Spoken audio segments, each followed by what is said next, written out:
అజ్ఞాతవాసంలో ఇక్కడ ఎందుకున్నారు, భీముడు అక్కడ ఎందుకు రాళ్ళు పెట్టారు, ఇదంతా కూడా ఇక్కడ ఉన్నటువంటి గవర్నమెంట్ సెక్టార్లో ఉన్నటువంటి ప్రతి ఒక్కరు నాకు పరిచయం.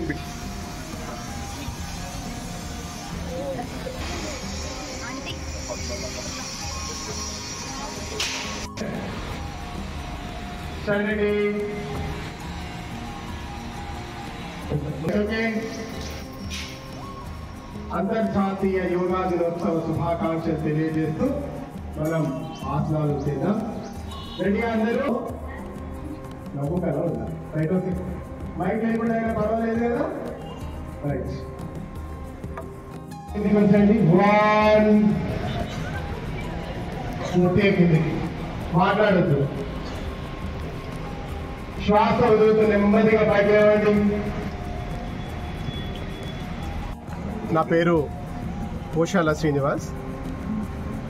గత 25 సంవత్సరాలుగా యోగా శిక్షణ తరగతులను నిర్వహిస్తూ సుమారు 157 గ్రామాలలో 3 లక్షలకు పైచిలుకు ప్రజలకి ఆనందాన్ని, ఆరోగ్యాన్ని ఇవ్వడం జరిగింది.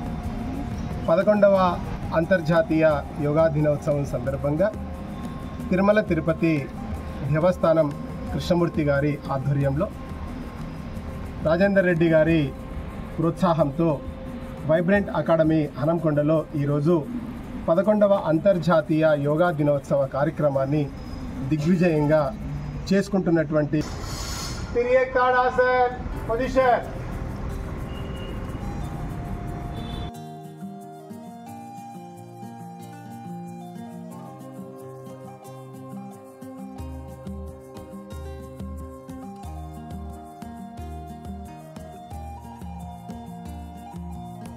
అంటే ఇవాళ ప్రపంచం మొత్తం ఇలా భారతదేశం వైపు చూస్తున్నది.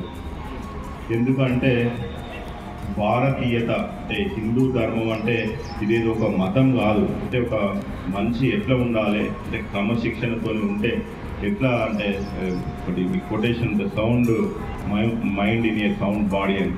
అంటే దీని అంతా మనం ఎట్లా నేర్చుకోవాలి, ఎట్లా మనం హెల్తీగా ఉండాలి, ఎట్లా అంటే మన బిహేవియర్, మన అటిట్యూడ్ ఉండాలి అనేటువంటి విషయాలను మళ్ళీ మనం నెమరు వేసుకోవాల్సినటువంటి అవసరం వచ్చింది.